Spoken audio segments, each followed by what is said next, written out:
Hey everybody, it's Pastor Ty here for another sermon preview. We're looking ahead to this upcoming Sunday where we're going to be covering Mark chapter 14 verses 12 through 31.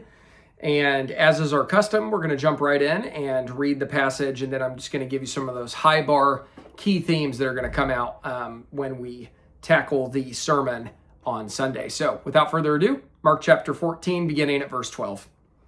And on the first day of unleavened bread, when they sacrificed the Passover lamb, his disciples said to him, "Where will you have us go and prepare for you to eat the Passover?" And he sent two of his disciples and said to them, "Go into the city, and a man carrying a jar of water will meet you.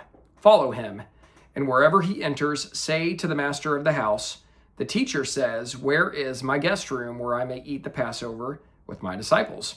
And he will show you a large upper room, furnished and ready. There prepare for us." And the disciples set out and went to the city and found it just as he had told them, and they prepared the Passover. And when it was evening, he came with the 12, and as they were reclining at table and eating, Jesus said, "Truly I say to you, one of you will betray me, one who is eating with me." They began to be sorrowful and say to him, one after another, "Is it I?" He said to them, "It is one of the 12, one who is dipping bread into the dish with me. For the Son of Man goes as it is written of him. But woe to that man by whom the Son of Man is betrayed. It would have been better for that man if he had not been born."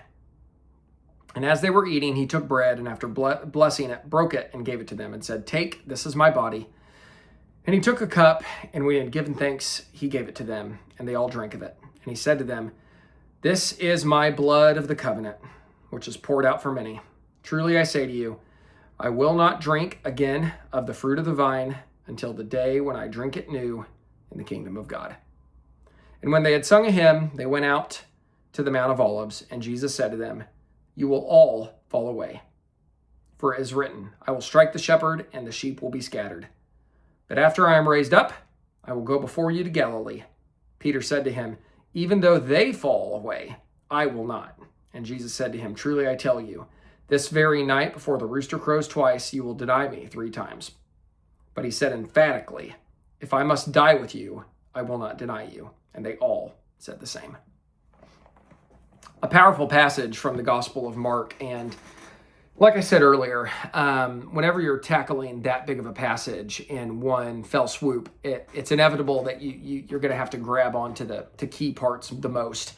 And so just very briefly, what I want to do is take a look at specifically what we're going to be covering in this passage. The first thing I would make note of is that this is not the first time this has happened with Christ. I want us to note that Jesus has previously made earlier arrangements and assured the disciples that they will come about as he intends for them to do so.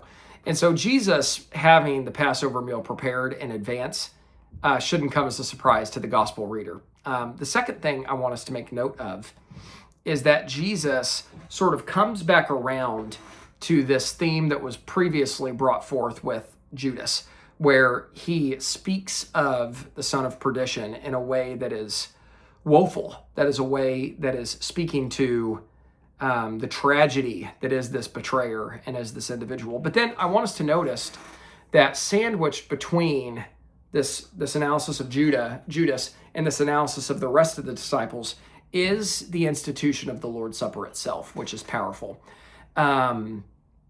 It's one of the things we closed with last week, that ultimate redemption is first preceded by ultimate betrayal. And we see that betrayal prior to the Lord's Supper, and we see it after the Lord's Supper as well. And so we'd be wise to make note of that. But that what we're doing when we take communion is recognizing a couple of things at once. We're recognizing the ultimate sacrifice of Christ, but we're also looking at a future hope, because Christ speaks to what he will someday do in the future when all things are redeemed and fulfilled.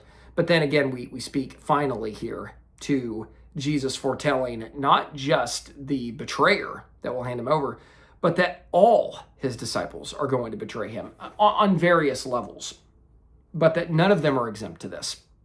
Some will resist it more than others. For instance, they all want to know which one of them will betray Jesus in the most profound way, which is ironic because one of them knows they're going to betray Jesus. But Peter doesn't know. And Peter is emphatic that he will, in fact, not fall away. And there's a lesson there for us as well, and we're gonna entertain that in its fullest later this week when we preach the sermon when I preach the sermon together to the congregation. But this emphatic insistence from Peter that he will, in fact, remain true, I think this resonates with a lot of people. And so we're going to have to look at the full spectrum of this on Sunday. You have Judas on one hand, who has already determined to betray Jesus, and yet for pretentious reasons won't admit it to everybody else.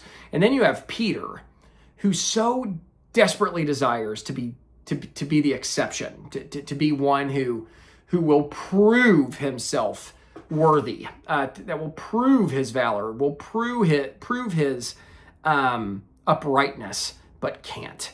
And I think this is the human condition, to see us on the spectrum with Judas and with Peter. Whether it's pretense or whether it's genuine desire, realizing that we all fall underneath the Lord's Supper, that we all fall underneath Christ's body given up, that we all fall underneath the blood shed on our behalf, and that we all are underneath this need for redemption. And we either fight against it or in pretense pretend that we're above it, but we're somewhere on there. That's kind of what I'm wrestling with right now as I prepare for Sunday. So anyway, that's what we've got, friends. We've got this tension where Jesus knows in advance all things. He knows in advance the Passover meal. He knows in advance betrayal. He knows in advance where the spirit is willing but the flesh is weak. He knows all of it, and yet he prepares for it nonetheless.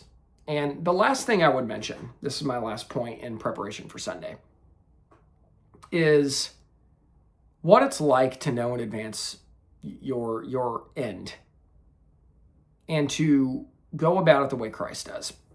If we all knew we had one night to live, what would we do? How would we spend it? What would it look like? It's very telling what Jesus does. And it's very telling that what he does speaks to what he knows is coming in the most ultimate sense. And so when you think about people talking about bucket lists and what they're going to do with the time they have left, it's very interesting that Jesus sees it so differently. And so we're gonna that will be the primary pastoral moment, the true sermon aspect of what we cover on Sunday is peeling that onion all the way back and considering what it says about us. So anyway, that's all for now. God bless you. I look forward to Sunday. We'll see most of you real soon.